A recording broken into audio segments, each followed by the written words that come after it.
Baby, baby, baby, baby. Don't you know we're on her mind? Yeah. I love it. What up? Hey, everybody. Ooh, hi, you guys. Welcome to Hot Mic. Yes, welcome to Hot Mic. It is July 13th. This is episode 7? 8? Episode 8. Yes. 8 is the number of, what is the number? I'm still not, straight on all my numerology, but anyway, welcome.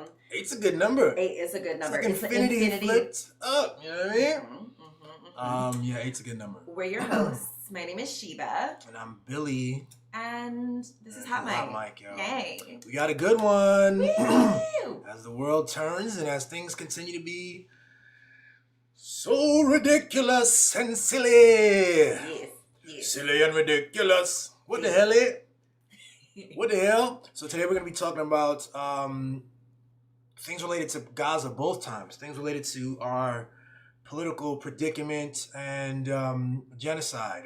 The first has to do with the Flotilla that is making another trip trying to do some humanitarian aid delivery. They're trying to get food and diapers and medicine to people who are being starved to death and deprived of all these things by a bunch of European invaders. Crazy. Tale as old as time. Can't believe we're still doing this. Old as time. This thing isn't, the applause thing is working. Let me see here. No, I don't think it's working. It's all good. I can't believe that all those Disney movies, like Pocahontas, is like, we have that, the lessons from that, the songs from it, and it's still like, you think the only people who are people are the people who look and think like you? Yeah. Come on, man. Yeah, there's a real gap between like the brilliant stories and messages they have and all the art that they, give the children that I got growing up and that they give to adults. Like the stuff that people enjoy, the protagonist and the story of the winning against the empire and all that stuff. That's all art. And then in real life, people go, I love the empire and let me, everybody. You think you own whatever land you land on. The earth is just a dead thing you can claim. Hello. What? I thought we learned that. What's that, Pocahontas? Pocahontas. It's the same song. Obviously, this first segment is about the people pushing against that. But the second segment is about Cory Booker's bum ass. We got him caught in Washington, D.C. with the Hitler of our time, with the racist, genocidal maniac of our time, who's all been validated. And, Hitler was validated back then, too. Exactly. We didn't have the videos to, confirm it, but, this is probably exactly how they acted. So it's hard to see. It's hard to see how we would have, how it was. They would have been, standing Hitler and, ooh. Well, They would have called him, Dodo. Dodo? Like they call Benjamin Netanyahu BB. I'm like, why are you giving him a cute nickname? Yeah, he is a psychopath. And they're like, oh, BB. Let's get a picture, BB. Love a nickname with this dude. Yeah, you're the only BB I recognize. You're the only BB I recognize. Right? BB Digital. Let's get it, yo. Nah, this guy's a monster. And like you said, some of them are standing, but Cory in particular, you can tell in his picture, Cory knows. Yeah, Cory knows. Cory knows. But all right. he's navigating. Let's just jump into it. You ready? Yeah, let's do it. The sounds aren't working today, so we'll roll with that, all right? In the first topic, we're going with the Freedom Flotilla. Chris Smalls. Here it is. How do I do this? Let me start.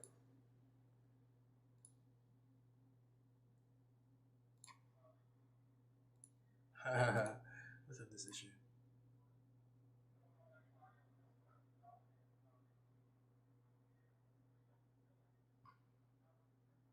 You get those headphones right there?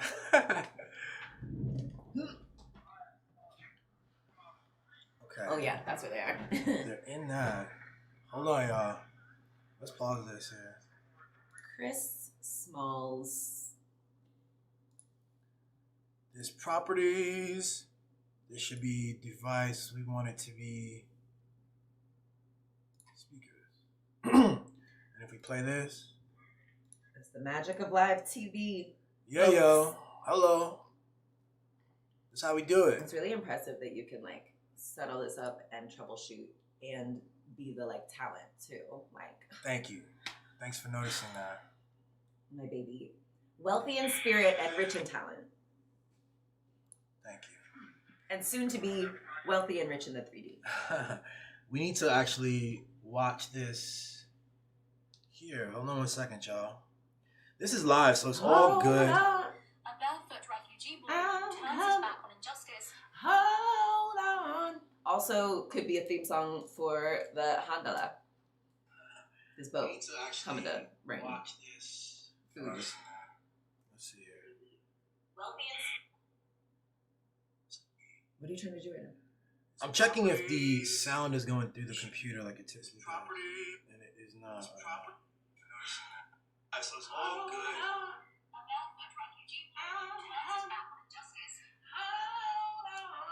That might have been from the headphones, but it was, you could hear it, like you could hear it with some, you could hear it well, which is interesting. Speakers, not Squalor, speakers, Real Tech. All right, how about now? Nope. Still on the speakers. It's loud though. Maybe I should just put it up to the. Democrat, I don't know you. I don't know you. Go. Democrat, I don't know you. That's Boo. Schumer, Democrat. We figured it out, y'all. All right, here we go. Y'all ready? So we are doing. We're actually doing the Freedom Flotilla. Freedom Flotilla, the Handala. From Chris Smalls. Here he is. So, what's going on, everybody? I'm Chris Smalls, the founder of the Amazon Labor Union. I'm here on the Freedom Flotilla. I'm done to go to Gaza to deliver emergency aid for those who are in need. I, as a father of three, know how important it is to know and love your family and want to be there to support and raise your children. So this mission right here has sentimental value as a parent, as a dad, as a single father that has to spend time with his family and also sacrifice time away from his children. But I can't imagine what the families and the broken families in Gaza are going through, and the Palestinians that are no longer able to spend time with their loved ones because of the endless war and the endless genocide that's been taking place. So as a father, I'm honored to be here, a part of this mission, and I can't wait to get to the shore of Gaza and be able to feed the people who are in need. Thank you. Turn the mic up. That's what's up, Chris, yo. Yay! Shout out to him. Let's go to full screen real quick. That's what I like. That's what I expect from men. This is the type of like action and protection and providing that I expect from men and black men in particular. Yeah. What if he's not making money though? What do you mean? Like, is he making money with this thing? So that's the challenge, right? It's truly a philosophy of like, what are we doing here, kind of thing. You know? So totally. I look at Chris, and that's his whole deal. He's worked with labor, and you see how Chris is he presents himself as himself. In case you don't know who he is, Chris Smalls, yeah, he is the head of the Amazon Labor Union, yes. And so the few rights that Amazon employees do have is because of his and his team's hard work, and because all of our struggles are connected, and Palestine is like a huge, the workers are being decimated. And so, he's showing like, this is how we're supposed to use our power. We're not supposed to just let ourselves be, cordoned off into our little, concentrated camps of, That's the thing. It's the awareness. This is what we've been talking about on this show and on my other show, like the awareness of like the fullness of things, So Chris, some people struggle. They go, "Oh, as Black Americans, like, why should we care about Gaza?" I think that's such a weird question. And as you said, even if he thought himself as his whole thing, he's become a national figure on labor because of his position with the Amazon stuff and some of the recent labor disputes. He could say, "Well, I'm an Amazon labor guy, and I'm here for working class brown people in America only," or something like this. Whatever, like little separation he can create, but it's all connected. Like they're snatching up working class people. They are undermining free speech in this country, all for the same sort of faulty logic about like impunity for Israel. While torturing people and starving children. So it's dope that to see a black dude among, I think there's 13 people on this little fisherman ship trying to make another trip out there. Yeah. He is 37. And from New Jersey and briefly pursued a career as a rapper, touring briefly with Meek Mill. Oh, really? Yeah. That's He's interesting. 37. I didn't know that. His birthday was just a couple days ago. That's really interesting. Yeah, I hadn't really looked into him, but I also like about him, of course, all of these interconnected struggles, and I also like that he's like himself. He's very like regular. Like, there's a lot of talk, back when he was just about Amazon, when he would go to the White House or Congress or have these meetings with these like labor people and all these other people. He just dresses like himself. Like you saw him, he's like wearing jeans and chains and jewelry. He looks so cute, by the way. And there's another one where he had like a full on like vest, like a 50 Cent joint, his grill and the grill. I like that.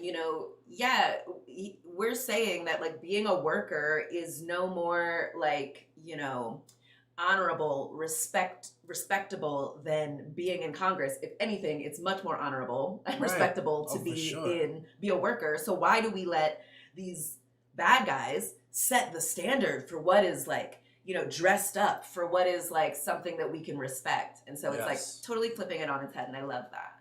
Yeah, I think he really, he's definitely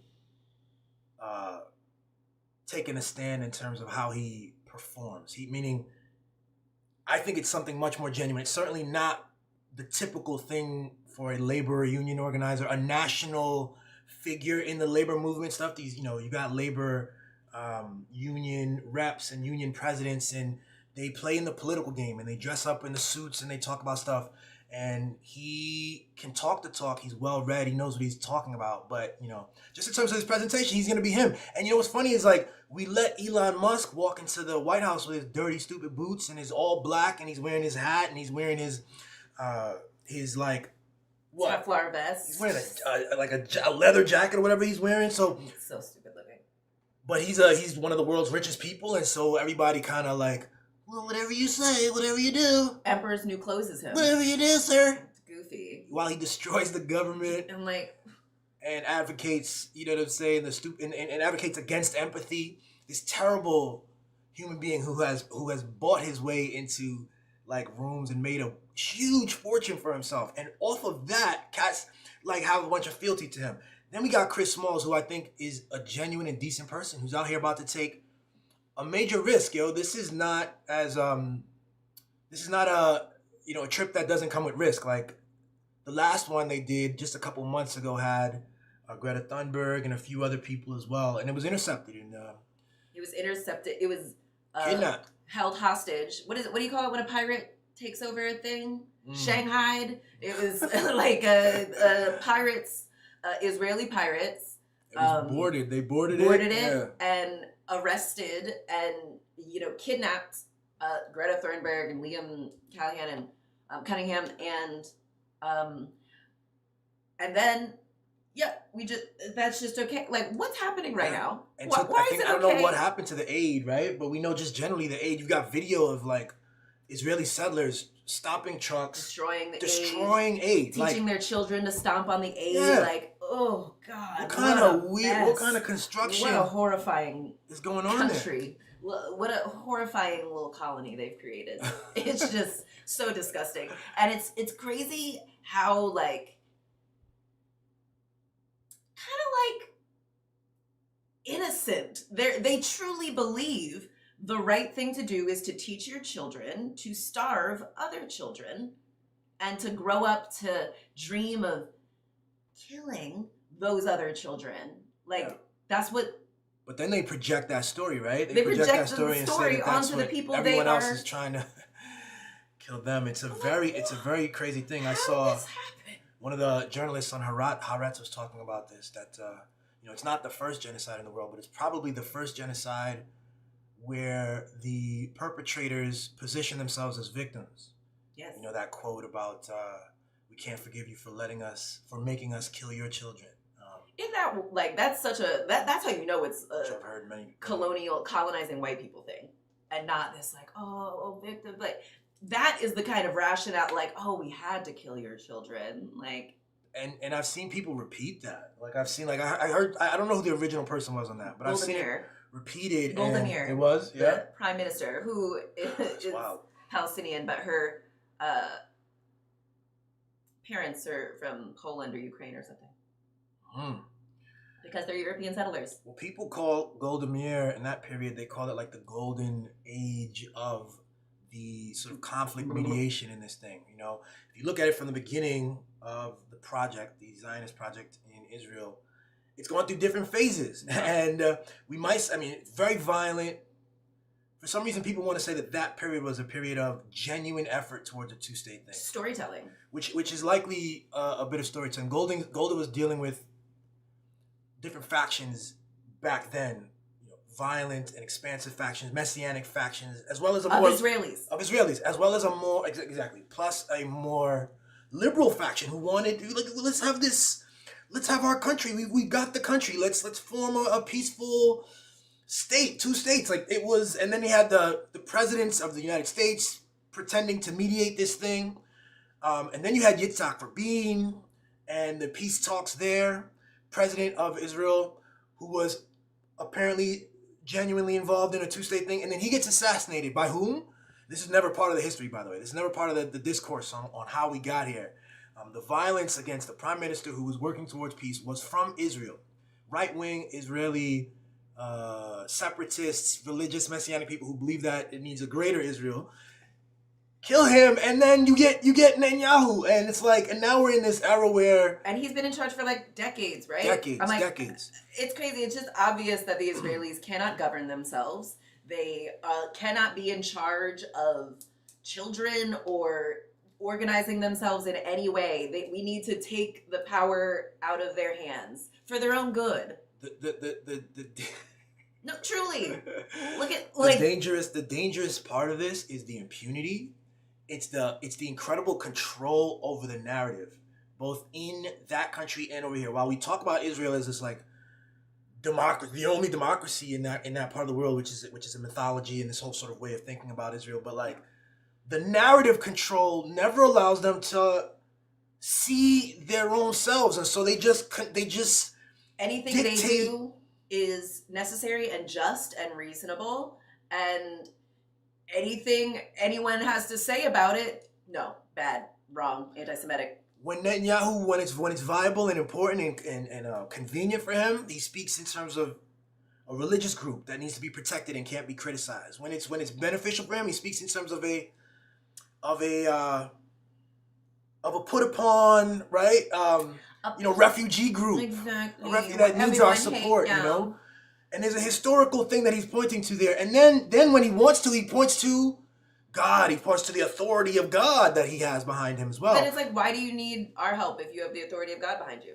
And the authority of whatever, when it's necessary, it's the UN authority. When it's necessary, it's then it's the UN Hamas. He's got exactly. He throws that away. When we've got weapons and we're strong and we'll do whatever we want. We're a sovereign country, or we have the backing of the US. And he's playing this very interesting game. And what's crazy is this fascistic thing that's happening with Zionists, not just Jews but Christians. This sense that you have to support whatever this human, this political leader, this known racist and his team, his cabinet, some of them terrorists, Ben Gvir, that we have to, sir. They're Ted the Cruz. Normal ones who our Congress applauds 26 times or something, and like they take pictures and like.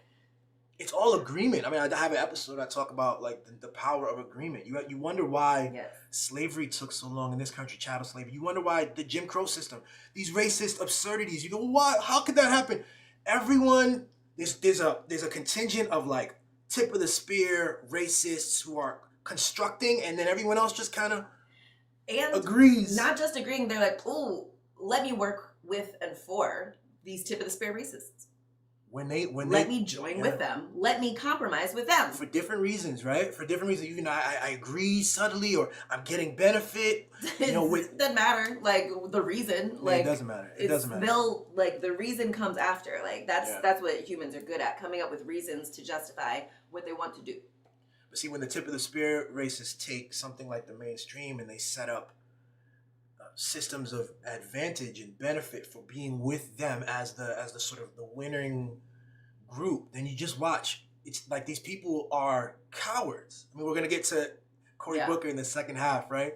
This man who is like, he's in this political system and he's just a coward. It's like whatever's going on that is of benefit or that could possibly be the winner at the end of the day, they're just down to like try to ride it out no matter what's going on.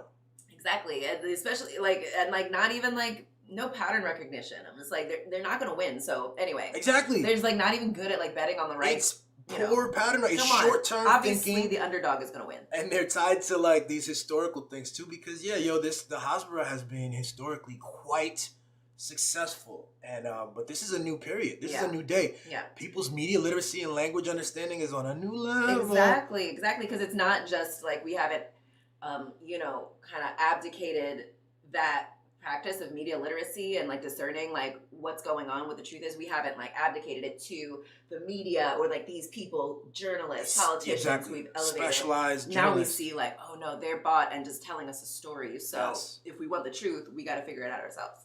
You got to figure it out ourselves. And I think what's cool is that this moment too is just unique. And whoever's not getting that will end up struggling and then being late to you'll learn truth.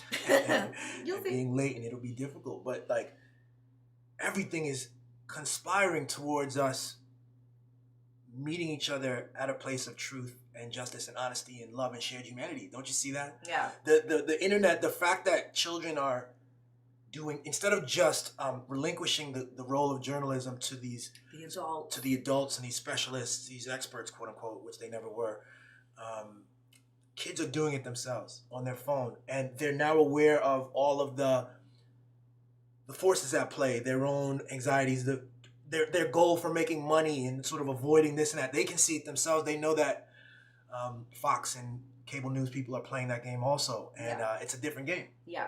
That changes everything. Absolutely. And so on the Freedom Flotilla, there was one back in 2008. 2008? Yeah, back when I was in Congress, I remember there was a flotilla, and Cynthia McKinney was a congresswoman who was on there. Do you know Cynthia McKinney? I thought it was, I was thinking of Cynthia Nixon from Sex and the City. I was wrong. No. Cross-racial identification is notoriously unreliable. What did Cynthia Nixon, who'd she play on that? She played the redhead. I didn't watch Sex and the City. The tall one? I don't know. I don't But know. you just know Cynthia Nixon's name. The red one. The redhead. The red one. There's the blonde one. There's the curly-haired blonde one. Mm-hmm. There's the brunette one. And there's the red-haired one. That's the tall one, I think. Whatever. Cynthia McKinney, yeah, she's a black woman, and she was real. What's up? I didn't know she was a black woman. Yeah, Cynthia McKinney was a black woman. Here, let's pull her up. Share screen. What? I didn't know she was on that. Yes, so Cynthia McKinney. What? Where's she at now? I don't know what she's up to now, but she's not in Congress anymore. But she got so much. I remember the people used to be fearful of her. I like walking in the hallway. People would call her, they labeled controversial, and then from that, there's a whole bunch of stuff. She was losing appointments in leadership and sort of things in the different committees because she spoke out against Gaza. She used very straightforward language. Like, she's not for play. That's what I see too. Like, I love Chris Smalls. Like, I feel like black women are at the forefront of our effort to like keep it a buck. You know what I'm saying? And to help us like hold on to our humanity. You know what I'm saying? Evolve us. Yeah. So yeah, she was on the flotilla. Wow, I didn't know that. I love how like her features. She maintains her features are like very black. Like she doesn't have like the silk press and Cynthia. Cynthia's black. I love that. Yeah, she was fantastic, and I got to meet her and interview her back in the day for SleptOn.com, that old website. Wow. Yeah. Apparently, I think the name of her ship was the Dignity, and apparently it was rammed by the Israeli Navy, and they armed it. I'm sorry, they killed 2 people, I think. 2 people died. I don't remember. Maybe not. Okay. Yeah. It continues though.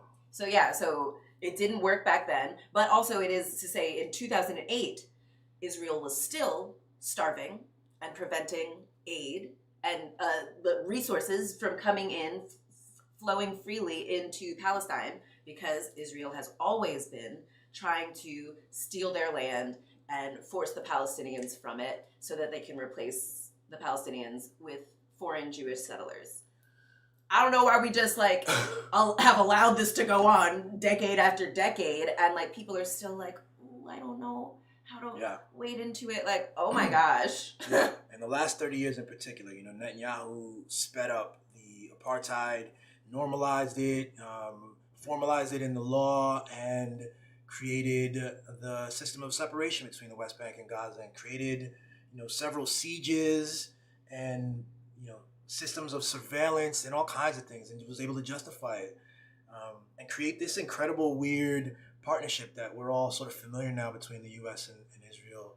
Netanyahu, you know, this construction, this absurd construction, Netanyahu architected the whole thing and pulled us into Iraq, and has pulled, you know, the U.S. into bombing other parts of the Levant over the last 30 years. That's what he's done. He's really cleverly spun people with, you know, in the United States. And that's why we're having this conversation now too, because with the what's his name, the Epstein list, which doesn't exist, which never existed. All of these machinations are coming out, and lots of people are not excited about what they're learning. Exactly. Yeah. Why is Ghislaine Maxwell in Why is she in jail? If that's what, Never like, ladies, I'm like, ladies, please. These men are like only want you so far as to like help maintain their horrific terrorist state. Like, do not play along this horrible world where like the worst men in the world just do whatever they want, and we're all stuck analyzing it and trying to make it work and trying to fit within it. What are we doing? The people setting our story. We just have to, for me, like when people think about like how to solve these things, there's the Flotilla, like shout to them and I wish them safe passage and I wish them all the success. There's another battle of just discourse. There's a battle of what is happening. This is, we call it, if it's in the present, then we're talking journalism. If we're talking in the past, then it's history. Yeah. But both are levers of control that have been controlled and are being controlled to like stop us from being able to call things what they are. We're completely lost. Like, but things are changing, aren't they? Yeah. Oh yeah. Oh yeah. Things are changing. Exactly. In ways that the people who usually, you so know, scared. they're very confused and they don't know how to stop things. They're using old tactics of calling people names and shit. That's all they have is like what they've always done, and it used to work, but people are just a little bit braver than they used to be. Like, they're not willing to just like, oh no, oh, you think I'm this? Oh no, okay. Oh, you're gonna take my job? Oh, like, okay. And so there's that. There's the bravery thing, which I hope you're right on that. I'm not 100% sold. I think it's all kinds of things, you know, which on some level shows up as something we might call bravery. But like I said, like the technologies, the fact that most of us, like, we are encouraged and incentivized to speak this way in a way that we couldn't before. I think too, like, again, media literacy, the BB effect is what's going on there, right? If someone calls you, if you make a critique of Israel, a nation state with a military, with a nuclear bomb, a nation state that has several the obvious bad reprimands from the UN, a nation, you know what I mean? With megalomaniacs. With a right-wing racist government, everyone knows that. If you make a critique of that government and someone calls you an anti-Semite, that's what I call the BB effect. That's when they you know, you're pointing to something over here in the real world when you make your critique of Israel, and then they replace that and use a different word over here and tell you that you hate them because of their religion, which is, and then attach it to this like broader sort of a shameful racist position, if that were true. But this is like, people are aware. You can't just like, to be able to give that a word, to give that replacement a word. In the past, you just go, and there was no word for it. It was kind of like, you know, looking at a genocide before we had the word for genocide. You just stop that thing that you're doing. And so this narrative technique, this manipulative narrative technique is now very obvious and ineffective now. And ineffective through its obviousness. Yeah, it's like, I think it's good. It's kind of forced us all to be intentional about our language and not like just get caught up in like a really childish kind of rhetorical games. Yes. It's like, oh, okay, so if Christians were doing it, you think no one would be saying anything. That's right. Exactly. If a population of Christian people were keeping Jews in concentration camp, you think everyone would be like, great. Oh, the Freedom Flotilla They're is Christians. bad. We like Christians. No, they don't need food. No. Like, what? It's all nonsense. Yeah, and it's rooted in that also. That's also narrative control, though, right? Because it's not that they really even believe that. It's just that it's a winning way to win the argument. They like that's why it's wild. I'm like, wow, you guys think you're gonna be able to just lie to my face, and I'm gonna go, oh, okay. Well, I don't want them to think I'm like, are you kidding? They do think that. Get out of my fucking face. Get out of my damn face. They think it. Man. I can't believe it. That's honestly, like the audacity. Had they not played in my face so much, maybe I would have let it slide. But I saw it was like they were daring me. It's like they were daring me. Some of I'm them like, truly are. And when I say this, and this is why this is why you said careful with language. That's the other thing. Like, again, as we speak, we have the ability to speak clearly about Zionists, about Israelis, about the IOF. And there's a thing called Judaism, which has nothing to do with Israel, has nothing to do with the IOF. Judaism is entirely different thing. I presume Judaism is the opposite of this. Speak to an actual religious, observing Jew, even those in Israel and other places. They're like, we're specifically not supposed to have a land. We're a nomadic people. So what are you talking about? Why are you putting this state above God? You really think God wants you guys to murder these people and steal their land? See, but most of the Zionists are, there's a Christian Zionist. It's all a messy thing again with language. It's why it's important to speak well and be accurate. But like a lot of them have it's not religious. It's not religious at all. It's purely obviously the Bibi effect. It's purely a twist. And exactly. And that's so sinister though. It's sinister, but honestly, like I love it. Good, because like I love language. I love. Yeah. Reason and rhetoric and like, and like that's what we're just like naturally good at. And like I think these people are seeing they're not actually very good at it. Like they're used to people just backing down. So they haven't had to really practice it. But now it's like game time.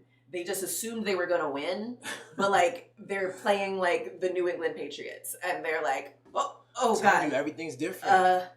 Everything's different. Like you said, daring you. Someone like Ben Shapiro is daring people. He's a very public figure. When I say tip of the spear in America, he is the propagandist for Israel in this country. Number one, there's several, but he's the first. And yeah, in the last 2 years, he's called Ta-Nehisi Coates a terrorist. Israel is not a terrorist in his eyes. In fact, it's doing the best stuff. It's something we should be very excited about. LOL. Ta-Nehisi Coates, the Black American journalist, historian, valuable voice for moral clarity and history. Call him a terrorist. Terrible. And he's daring you. And then he'll say we shouldn't. The IDF chants. That's morally indefensible to chant against the IDF. Killing children, bombing hospitals. That's good. You see, they flip the world. Ben Shapiro does, and he's daring you. This is the world that I live in. Clearly, my values tell me that the people, I value a small subset of humanity. I have special rules for this small subset of humanity.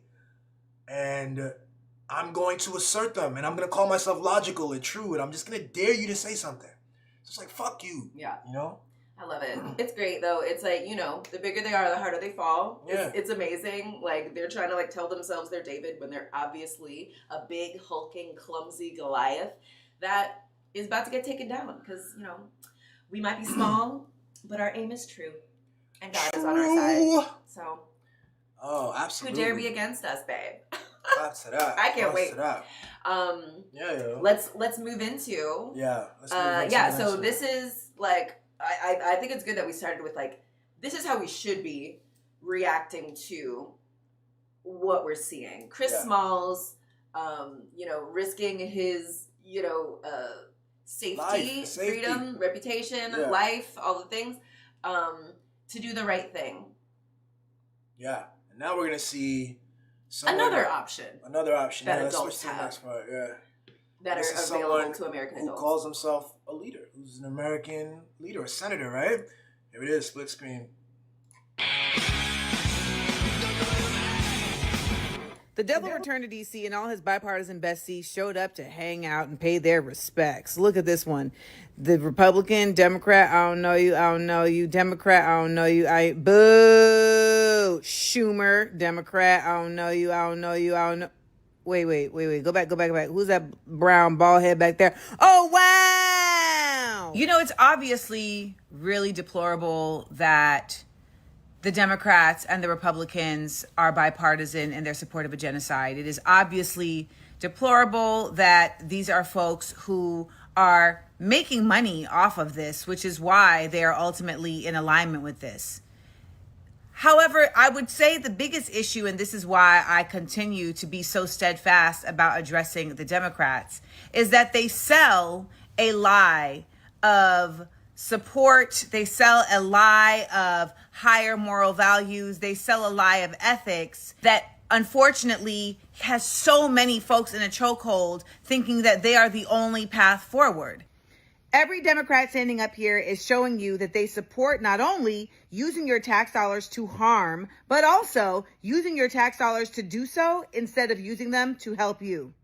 And when you see someone like Cory Booker here hiding his face, it should really unnerve you because it's showing you in 4K the reality of their duplicity. This picture is a complete rendering of what you are seeing in politics. In Washington, D.C., corruption knows no color, it knows no gender, it knows no party, which is why it is imperative that we as a people once again try to form something other than what is already here.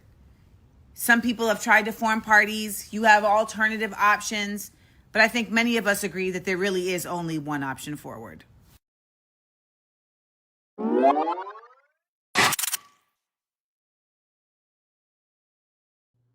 Mike's I up. love my girl Amanda. I love Amanda. I know we're gonna meet her one day. I bet she's a projector. She might not know it yet, but like, you know, just I love she gets it. Amanda. I think she's fantastic. I think she's funny and brilliant. Yeah. Little cutie. Brave. And she's also brave and honest. Yeah.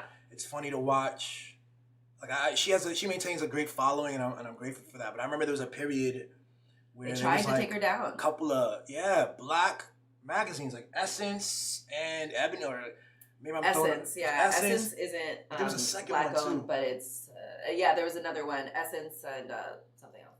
Yeah, they may not be black owned, but they are black directed, right? They are. Build up black audiences. Essence is the one that tried to, humanize and what do you call it? Normalize. What's his name? Jonathan Majors. So Majors. I feel like it's like it's the what white people want black people to be. Useful tools, abusive within their own communities, bought. Damn it. Performative. I think Essence is problematic in a lot of ways. I don't know the Jonathan Majors thing. Like, what's happening? Where we at on that? Like, the powers that be are trying to redeem him. They're trying to use him to be like army recruitment commercials. They want he's bought.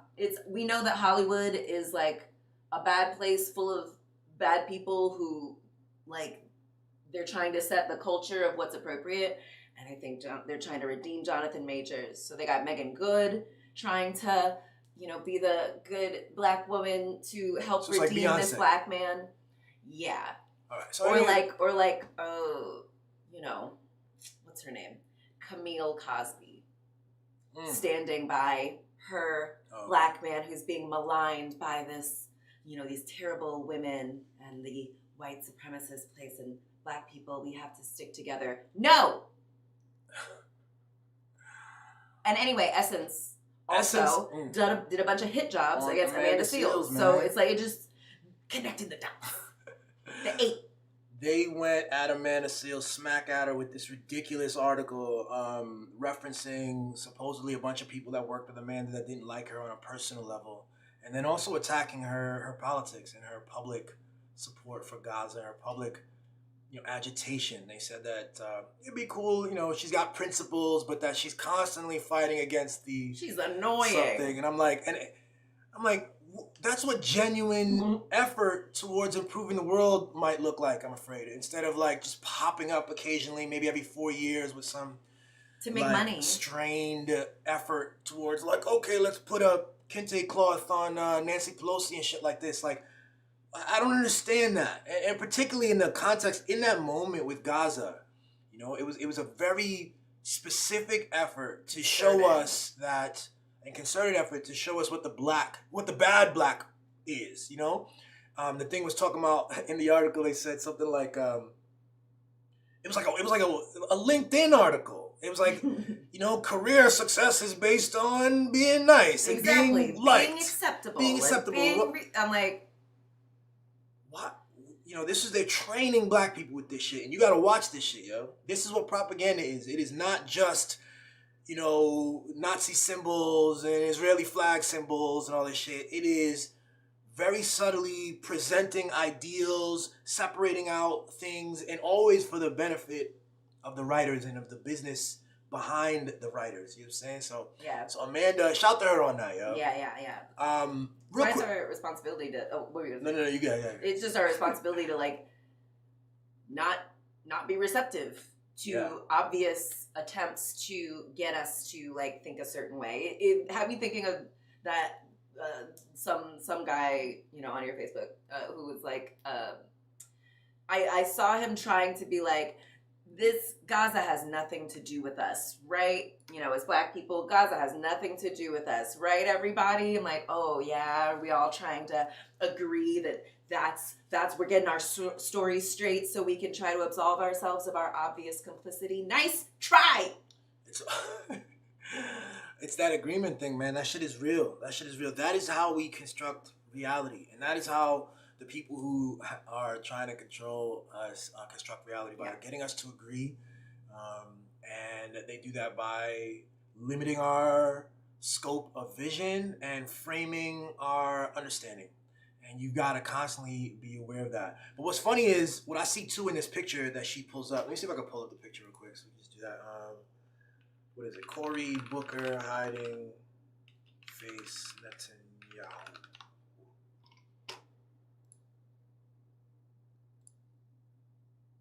Embarrassing. Wow. So embarrassing. Let's split screen. Part of it too, like I said, setting normal. You said this, normalizing. We say normalizing. We don't understand what that means. That's all encompassing. It's setting boundaries and setting like frames of what is fearful and what is wrong and what is good and ideals. And it's also like a performance. Like, look at Ted Cruz here, full out in front, smiling. There's a confidence to him that I think has to do with his like stupidity. I think this level of confidence has to do with being dumb. And we saw some of it in the interview with Tucker Carlson. Like, he doesn't realize that he's obviously on the losing side. That he's a monster and he's on the losing side. Schiff is another example. Like, Schiff is a Democrat here, and he's out in front. Probably, like, he has a bit of some awareness, but he feels like he has to play this game for some reason. But this is the leadership. These are the words we're using. We're avoiding that word, genocide. We're avoiding that word, war criminal. We have the power. We set things. And this is what they did so many years ago. When you go, well, how could they do all these things to black people? How could they snatch up children and hang them? How did the newspapers let that happen? How could the people who were doing the hanging were then... the lawyers all of it. Let that happen? How did the judges? Classes, how did the professional classes? Like, how did the bankers? Like, how is everyone just like letting this go on? They perform. Wow. They agree, and then they perform, and then they just have a confidence, quiet confidence that if they keep that going on forever, what? They're what? In terms of back then, they were the numerous majority. They were the white people with power. And then these black people, these niggas are gonna have to just deal with our performance, our collective performance. Literally, and like, oh my gosh, before there was video to like confirm it, it's how terrifying. And it's interesting too, though. Like, part of reality creation is acting as if it is, acting as if it already is, embodying, and so it is the reality you want, and that is what you see these people doing. And Cory is not doing a good job of reality Cory creation. Actually, you can't be 1 foot one foot in, 1 foot out. It's so funny. These are the rooms we're supposed to be fighting to get into. Why you look so embarrassed to be in there? That's the thing. You're hitting it exactly right. You know what I'm saying? Like, as we all have the same power as this evil man, what he's doing, he's manifesting evil through his power. He's creating the world he wants to see. And he's been doing it for decades. You're seeing a refined evil, right? But Cory Booker over here knows better. Cory Booker is a black American man who wants to position himself as a progressive, who understands oppression, who understands the history of oppression for black Americans in particular. He knows what's going on.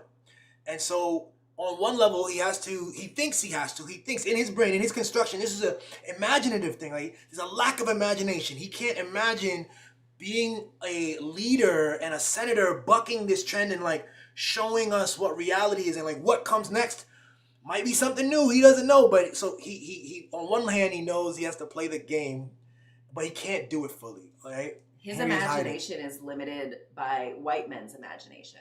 So where Ted Cruz is goofy, like, you know, super it's in the Bible. You know, Netanyahu was predicted in the Bible, and I support it. Yes, they were talking about that. It's so stupid, but like, you know, Cory can only imagine a politician who goes along with all the other shitty politicians. Like, that's what a white man would do. So Cory is like, okay, let me be a white man. Also, I just want to, like, quick aside, I'm impressed by your ability to differentiate the white people in this picture, the men in this picture. I have like man blindness. I can't differentiate any of these people. Yeah, they do look terrible. But we got some winners in here. We got a couple of famous people in here.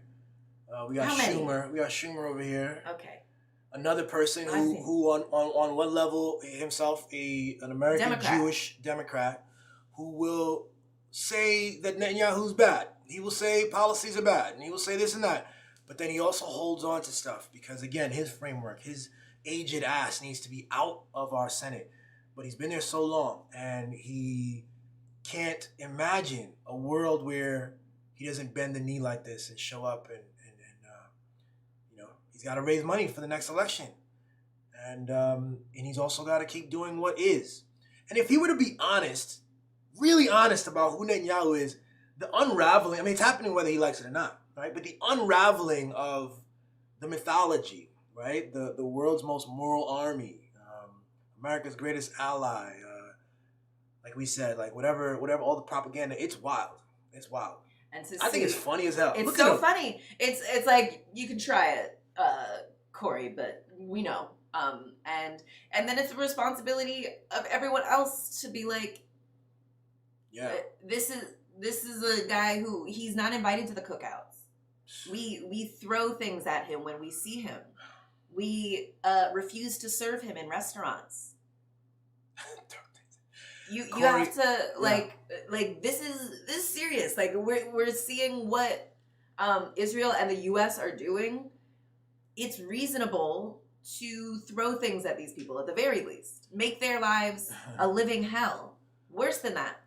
The problem is, you know how when you deprive someone of healthy foods, you know, they'll end up eating whatever you give them, right? You know, if they're starving. So we're so deprived for good discourse and for politics of people who actually represent our values and represent our best interests and policies that Cory Booker, even with this picture, with this indefensible picture and him hiding, they're going to redeem him in a month or two. He's going to do a speech on the Senate.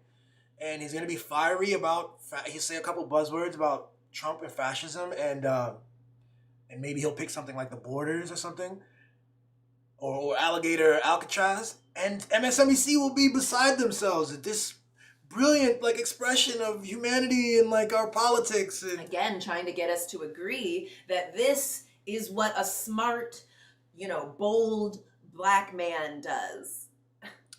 Coalesce around hilarious. These like milquetoast like expressions, yeah. The most obedient, the most you know, racist, internalized, anti-black men. They, you know, the ones who are most willing to carry water for white men. They're like, these are the good ones. These are the ones we will pay. Yeah, Cory Booker is an embarrassment. It's shameful. But you know, mark my words, yo. He's gonna be doing another speech. It's gonna be 24 hours or fucking 48 hours of speeching, and he's be like, "Look, I'm so tired of talking about fascism. Look at me, vote for me." I think they're doing they're trying to model what language is supposed to be used for. It's supposed to waste time. You're not supposed to. The content doesn't matter. It's not supposed to move. Change anything. It's supposed to distract us so Netanyahu can continue to do whatever he wants. That's the point of language. And is it total cowardice? We have to do total cowardice. And I'm pissed. It's kind of audacious. Yeah. It's kind of it depends. Brave it's because it's obviously gonna not end. It's gonna end super poorly for him. So it's bold choice. To even be in the room, to think that would be enough to be like, oh, okay, he didn't want to. Can you imagine? So I've been in some of these rooms. I worked on the Hill, so I don't know exactly where they are, but they have these little banquet rooms that they meet and they have meetings. And I can imagine you see there's food on the table. They said, okay, let's do a picture, and everybody stands up. And again, Ted Cruz, being the glowing idiot on the far left, excitedly jumps up. But I think many other members did so nervously, and you can see Cory's one of them. Yeah. Well, I think one of the challenges, I want to make sure we say this before we get off, is these are politicians, and we spend a lot of time looking at politicians, and we should. But they're not the only thing that allows this trash to happen. Yes. And so my energy has been and will continue to be on the journalist class, because you talk about how to use words. These are the people who set our narrative. They set our normal. They set our vernacular around things. The reason more and more people are properly using the word genocide, that over a dozen human rights organizations have agreed is a genocide that is being perpetrated by that man in that room. And all the people in that room. But that in America, that it's not entirely normalized on television and in every Media, space yeah. is because of the media. CNN, Fox News, MSNBC, and more, the New York Times, intentionally warping their headlines, avoiding this and that, using the beheaded babies thing from the very beginning, downplaying the occupation, making it seem like October 7th was the beginning of history, framing things, even whatever Netanyahu does, they perform stenography for that, robbing us of a real conversation, right? The Bibi effect, robbing us of a real conversation about land theft and colonialism and even insane religious extremism. We're talking about America's best ally and defending themselves and shit like this. So it's very dangerous. It's very shameful. And the reason this stuff continues, we could have already solved this thing. We could have put the actual bad guys to the Hague. We could have stopped stuff. We could have reshaped the Levant towards peace if we start with a discourse about honesty about this. But we've been failed across the board by all the professionals. Yeah. So absolutely, and yeah, I guess bring it all back. Yeah. I don't know. I'm obsessed with this 8 now and the infinity symbol, but yeah, what I noticed, so you noticed the journalists and the media who help normalize this. I'm struck by this table that's set. It was obviously set for a lunch, and someone did it. The workers, while Chris Smalls, who is a advocate for the workers, is going to deliver food to the other workers and stuff. There are some workers who have told themselves, no, the best thing to do is to make sure Benjamin Netanyahu has a delicious meal. When Benjamin Netanyahu comes across I make sure everything goes smoothly. I make sure I continue to make money off of this horrible thing. And so, yes, the journalists, are there, but I'm looking at the lower down workers. I'm looking at the journalists, at the people who help the journalists look regular, who chop up what the journalists say, who set the tables for these people, who literally carry water for these horrific people. What are you doing? It's interesting. Yeah. What are we doing? I mean, if it's just a philosophy of where the pressure points are. I think the Black Panthers philosophy, Huey Newton, Bobby Seale, these guys, they're the concept was they called it the lumpen proletariat, which is the lowest income workers, that these are the people most likely to be receptive to the politics and to conform their behavior to a better world, So I think you're talking about something like that. I'm talking about that, and I'm talking about like the intellectual class. But that's where I'm going. Yes. The journalists are the intellect. Like the person who puts the food on the table is one thing, and I get that. But like to me, it's really the people who are the decision makers, the ones choosing the words. They know what's going on as well, but they are choosing their own saving their own limited skins. careers, lack of imagination again, and I think it's truly embarrassing to carry yourself as someone who cares about democracy, who cares about free speech, and all these other high virtues, like someone like Sam Harris, a philosophy person who writes books about morality and ethics and secular morality and challenges. He doesn't like religion in all stripes, but somehow he's a ardent Israel fan and doesn't see this heinous problem exactly as it is. It's confusing. It's nonsense. You're a hypocrite and a clown. This is why I always say that, like, we're taught to think that, like, nonfiction is, like, serious and, like, real, but, like, it's fiction. It's just some guy saying whatever he wants and telling us he's an authority and an expert on moral. Why? What? White men? That's crazy that we let men, in general, think that they are experts on peace or morality or diplomacy or the good of people, and we're like, yeah, that makes sense. It's possible to be a man and get some things right on morality and ethics. A broken clock is right twice a day, absolutely. Now, should they be the experts on it? No. But we said this earlier, Black women are at the forefront of it, and there's a reason for it, man. It's like you don't really get this unless you're in some position as a underclass somewhere in your identity as an underclass for you to get it. But Black women, the words don't do justice to what I'm pointing to here. Black women are the underclass as women. They are the underclass as Black people. And if they're queer, they're the underclass as queer as well. And that frame, that obviousness of that, being told that you're lesser than or not good enough in these multitudes of ways by the opposite, by the cisgendered white man, by people you're better than, gives you a framework where you can see it. You can see it. While Ted Cruz gets up and takes pictures like an idiot, note that there's no Black women on this dais here. But there are Black women at the UN raising their hand, to veto genocide censure. So. Like, we've been taught to, like, kind of be the, it's like we're the mules of society, and we're supposed to, like, do all this necessary stuff and, like, not get any credit for it. And they're like being used to do the worst things of empire. Yeah. With that thing that we're in the back, no one's really seeing us, and we'll just raise our hand to keep all the bombs going. Yes. And like, that is not how we're supposed to use our Black womanness. How do you think this would be going if this was Black woman Kamala Harris right now? How do you think this moment would be? Oh my gosh, we would be talking about how she's a girl boss, how she has had more Black female ICE agents than any other president.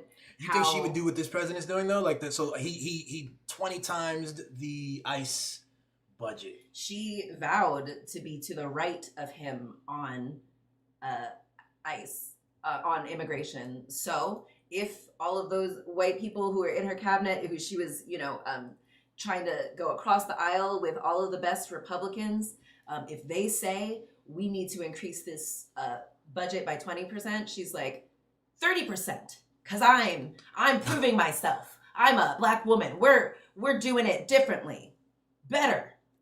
I think she would. Yeah, I think Black women are used to working 3 times as hard and getting half the credit. So I think she would be doing 3 times as much as the white men are doing, and you would be giving her half the credit. That's the thing. So I think that, first off, I don't think that she would be as bad on, let's say, ICE. She absolutely would be. I think she said she would, but she says a lot of things, right? And I think what Trump, this new budget has shocked even the some of the immigration people, right? The fact that he's going after not just illegals and shit, he's going after people at court proceedings. These are the people following the law, immigrants. He's going after fucking citizens. Citizens are being arrested. Let's go full screen real quick. Citizens who look swarthy or look Spanish or Latin are being scooped up. The 20 times, but I think Trump is just a recluse and he's ridiculous in a way that she's a bit more institutional. She would have done it slower, and so we wouldn't have said anything about it. It would have been respectable, and yeah, she would they would have still been sweeping up immigrants and breaking apart their families, but yeah. By the way, she said that purely because of polls, right? Her team, the Democrats, they're so absurd. Now, she looks at these poll numbers and they try to piece together demographics, and Trump was doing so well off this immigration thing, she decided instead of being against it, she's going to adopt some of it. And the same is true with the, some of these other things. This is what the political game they are playing is. It's not grounded in humanity. You know what I'm saying? Yeah, and so Biden, spent way more on ICE than Trump did in his first term. And Obama also spent more on ICE than Trump did in his first term. And so I think we all have to kind of have a come to Jesus, beloveds. The Democrats are better at fascism. They do it in a way that we all get to start craving their slow, easy, normal side of fascism, because Kamala Harris still has pictures where she's with Netanyahu, who stated just like these people. It's they really, she's married to a famous Zionist. She herself is a proud Zionist. The system is completely warped. So the ICE thing is one thing, but yeah, when it comes to Netanyahu, for instance, Netanyahu's been to the United States 3 times in the last couple months to give his speeches and all kinds of dumb shit. I do think she would be right there. She would let that happen. She'd be right there. Yeah, she and the big difference would be, it would be harder to get some of y'all to criticize it because she'd be doing it, and that's one of the challenges. And you guys would be so saying, we got to grow up from that. It comes with the job, and she's got to be pragmatic, you would rationalize it for her. She wouldn't even do it. That's right. You guys would come up That's with the it challenge. for free. It is not your job to come up with rationales for your favorite politician. That's what the MAGA people are doing. That's the thing that you hate. It's not the thing that's bad about it is not that it's right wing or that they're wearing a red hat. If it was a blue hat, it would also be bad to operate in this kind of cultish way. We have to be grounded in something. You know what I'm saying? Which is what you see so many brilliant people are doing. Yeah. In the first segment in particular. Or you could be a clown and you could be stuck hiding in a picture like Cory Booker. Yeah. And as this stuff keeps winding forward, it's going to be harder and harder to justify silence or being in these pictures or justify these positions. Just FYI. Yes, it's exactly. Just FYI. We're only getting better at articulating ourselves, and the Israelis are only getting more disgusting. So, y'all can keep trying. It's not working, bro. It's not working. It's not working. It's having the opposite effect, actually. It's making people believe everyone less.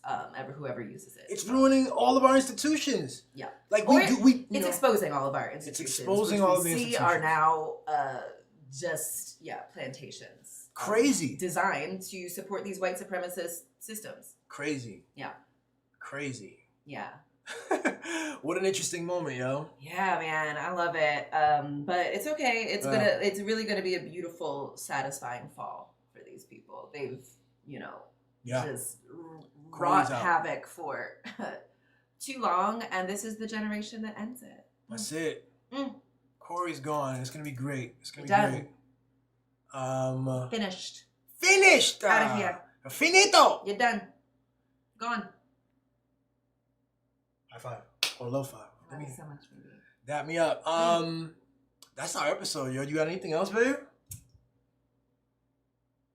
Hot mic. Hot mic, man. Yeah, we're doing so good. I love this. Yeah. I'm so excited to have even more time to do this, and like, oh my gosh, y'all just wait until all of my energy and power is called back to me and I can get real tip of the spear and sharp and it's over for you, Holmes. Yeah, we are we're moving forward and we're investing more in ourselves and in Hot Mic and in our creative potential. Yeah. And y'all gonna be real surprised and excited. Yeah. Yeah. Hopefully not surprised. Hopefully by now, we've shown, what we are capable it's of. pretty inevitable. But there's more to come, and it's so great. Yeah, you'll be surprised at how amazing it is. Like, Yeah. and how We're surprised. refreshing and like, oh, thank goodness, thank God. We didn't know what we were gonna do. Oh my God. Yeah, you guys are gonna love it. Thanks, yo. That's the show. Woo! It's Hot Mic. Yeah. I'll see you we'll see you in a week. Yes. And you'll see Sheba on her show and on her channel. Yeah. See like Sheba. She's doing several a week. She's just crushing it. I just like love sharing now. I was like, oh, let me just like be myself on purpose publicly. It. Yeah.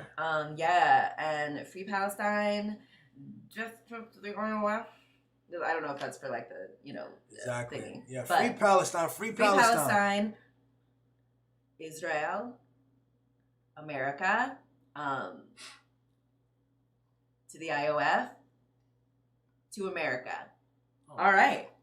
We're the bad guys. So yeah, someone's got to stop us. It's Americans. The American exactly Americans We're are being responsible. awoken and awakened. Woke, by the way. Woke up. They were told that word is a negative, and that's why the unwoke are some of the dumbest people, right? Because they've been pushed away from the very concept of waking up, but that our country can be wrested back. Like, did you see? I hate that I'm referencing Tucker Carlson, but he was at a CPAC thing calling it straight about some of the Israeli manipulations of our government. I'll never forgive the Democrats for making Tucker Carlson the voice of reason. Tucker Carlson steps up. Marjorie Taylor Greene. Candace Owens steps up. What's happening, guys? You're really seeing the split of whether you Republican, Democrat doesn't really matter, right? It's about institutionalists, people who are attached to these big corporations and that vernacular and don't want to upset things versus people who are like, this shit is crazy. You know what I'm saying? So that's the moment we're at, y'all. Yeah, this shit is bananas. We're saving this country and the world every fucking day. Let's get it. Yes, we are. The heroes are here. They're here. We're here, baby. We doing it. We rock. Peace. Hot Mic.